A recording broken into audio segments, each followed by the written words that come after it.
قصتنا تحت عنوان همس الجنون لنجيب محفوظ. ما الجنون؟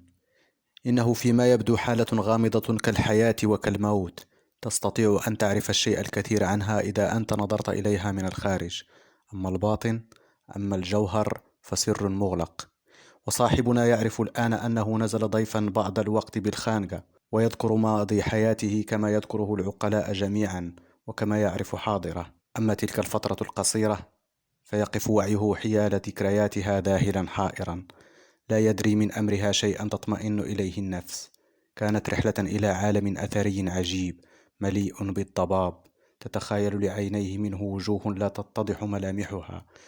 كلما حاول أن يسلط عليها بصيصا من نور الذاكرة ولت هاربة فابتلعتها الظلمة، وتجيء أذنيه منه أحيانا ما يشبه الهمهمة، وما أن يرهف السمع ليميز مواقعها حتى تفر متراجعة تاركة صمتا وحيرة. ضاعت تلك الفترة السحرية بما حفلت من لذة وألم، حتى الذين عاصروا عهدها العجيب قد أسدلوا عليها ستارا كثيفا من الصمت والتجاهل لحكمة لا تخفى، فاندثرت دون أن يتاح لها مؤرخ أمين يحدث بأعاجيبها.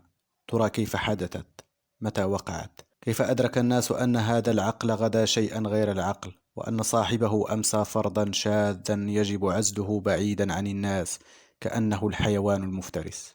كان إنسانا هادئا أخص ما يوصف به الهدوء المطلق، ولعله ذلك ما حبب إليه الجمود والكسل وزهده في الناس والنشاط، ولذلك عدل عن مرحلة التعليم في وقت باكر، وأبى أن يعمل مكتفيا بدخل لا بأس به.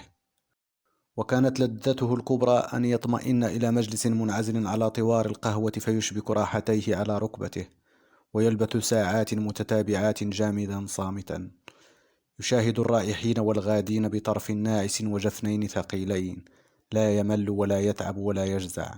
فعلى كرسيه من الطوار كانت حياته ولذته، ولكن وراء ذلك المظهر البليد الساكن حرارة أو حركة في قرارة النفس أو الخيال.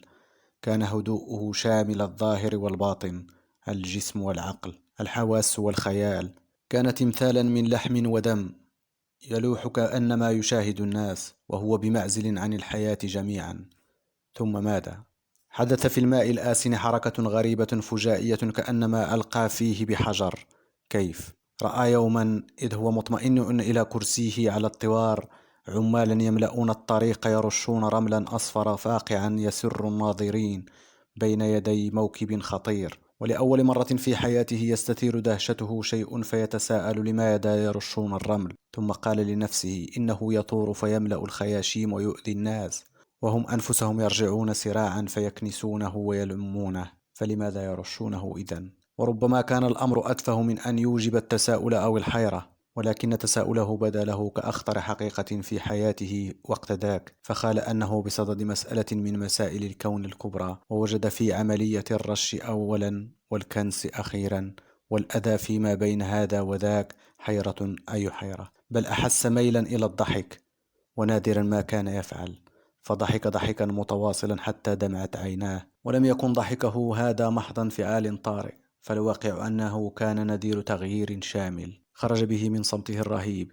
إلى حال جديدة، ومضى يومه حائرا أو ضاحكا يحدث نفسه فيقول كالذاهل: يرشون فيؤذون ثم يكنسون.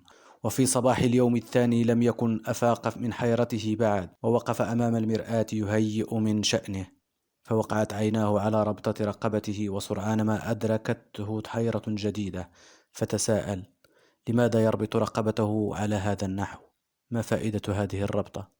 لماذا نشق على أنفسنا في اختيار لونها وانتقاء مادتها، وما يدري إلا وهو يضحك كما ضحك بالأمس؟ وجعل يرنو إلى ربطة الرقبة بحيرة ودهشة، ومضى يقلب عينيه في أجزاء من ملابسه جميعا بإنكار وغرابة. ما حكمة تكفين أنفسنا على هذا الحال المضحك؟ لماذا لا نخلع هذه الثياب ونطرحها أرضا؟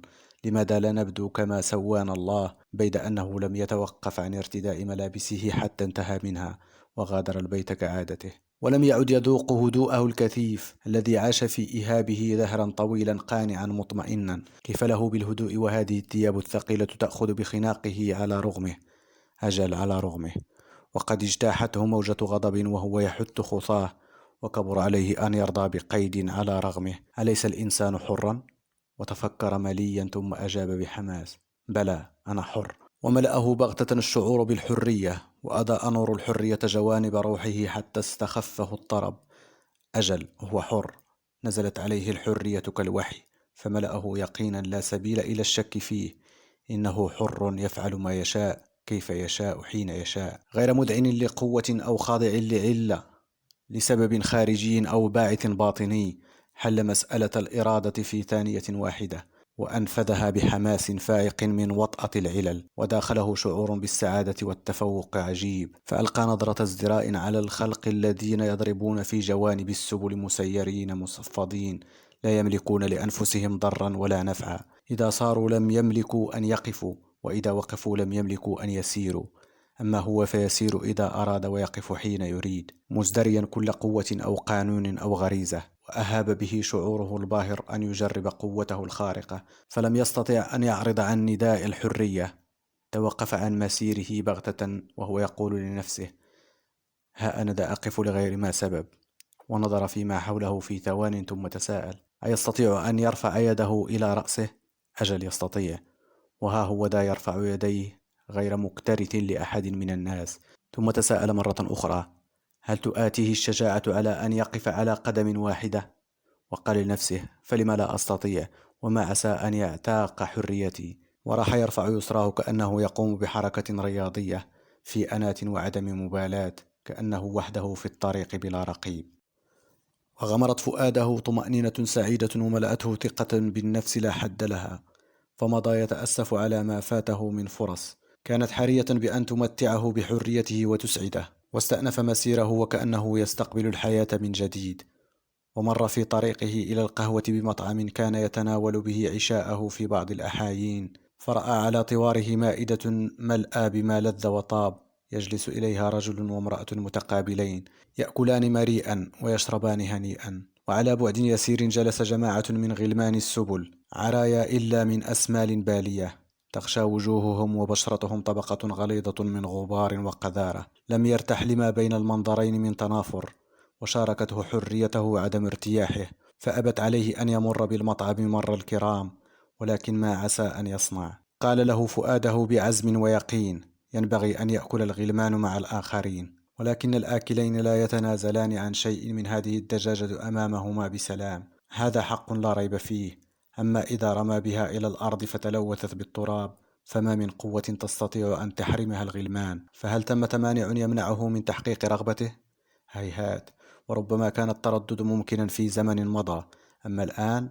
واقترب من المائدة بهدوء، ومد يده إلى الطبق فتناول الدجاجة، ثم رمى بها عند أقدام العرايا، وتحول عن المائدة وصار إلى حال سبيله، كأنما لم يأتي أمرا نكرا، غير عابئ بالزئير الذي يلاحقه، مفعما بأقدع السباب والشتائم.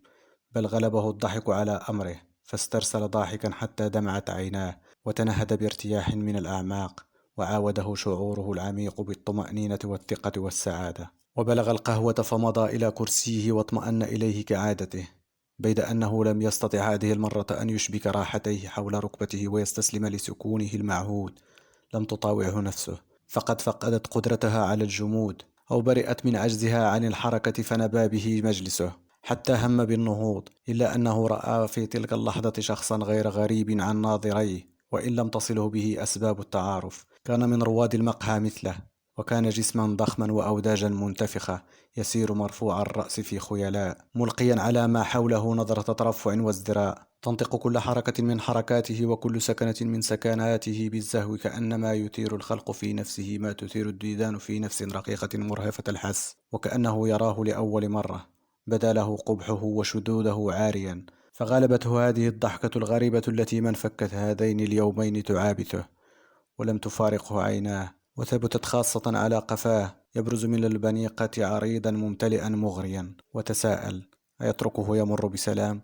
معاذ الله، لقد ألف داعي الحرية، وعاهده ألا يخالف له أمرا. وهز منكبيه استهانة، واقترب من الرجل فكاد يلاصقه، ورفع يده وهوى بكفه على القفا بكل ما أوتي من قوة، فرنت الصفعة رنينا عاليا، ولم يتمالك نفسه، فأغرب ضاحكا، ولكن لم تنتهي هذه التجربة بسلام كأختها السابقة، فالتفت الرجل نحوه في غضب جنوني، وأمسك بتلابيبه وانهال عليه ضربا وركلا، حتى خلص بينهما بعض الجلوس، وفارق القهوة لاهثا. ومن عجب أنه لم يستشعر الغضب ولا الندم، وعلى العكس من ذلك ألمت بحواسه لذة عجيبة لا عهد له بها من قبل، وأفتر ثغره عن ابتسامة لا تزايله، وفاضت نفسه بحيوية وسرور يغشيان أي ألم، ولم يعد يكترث لشيء غير حريته التي فاز بها في لحظة من الزمان، وأبى أن يغيب عنها ثانية واحدة من حياته. ومن ثم ألقى بنفسه في طيار زاخر من التجارب الخطيرة بإرادة لا تنثني وقوة لا تقهر.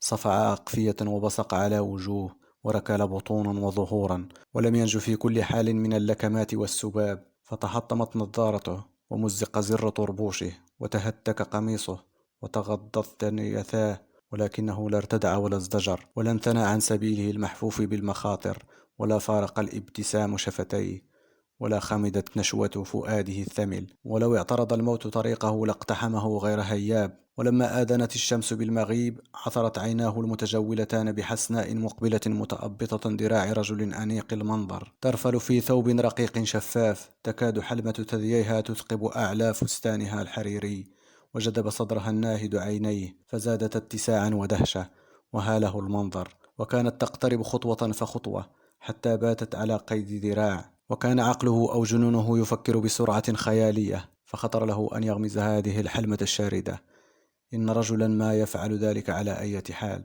فليكن هذا الرجل. واعترض سبيلهما، ومد يده بسرعة البرق، وقرص.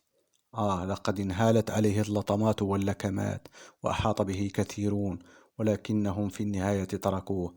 لعل ضحكته الجنونية أخافتهم، ولعل نظرة عينيه المحملقتين أفزعتهم، تركوه على أي حال، ونجا ولم يكد تزداد حالته سوءا. وكان لا يزال به طموح إلى مزيد من المغامرات، ولكن لاحت منه نظرة إلى ملابسه فهاله ما يرى من تمزقها وتهتكها، وبدلا من أن يأسى على نفسه راح يذكر ما دار بخلده صباح اليوم أمام المرآة، فلاحت في عينيه نظرة غائبة، وعاد يتساءل لماذا يدع نفسه سجينا في هذه اللفائف تشد على صدره وبطنه وساقيه. وناء بثقلها، وشعر لوطأتها باختناق، فغليت مراجله، ولم يستطع معها صبرا، وأخذت يداه تنزعانها قطعة قطعة بلا تمهل ولا إبطاء، حتى تخلص منها جميعا، فبدا عاريا كما خلقه الله. وعابثته ضحكته الغريبة، فقهقه ضاحكا واندفع في سبيله.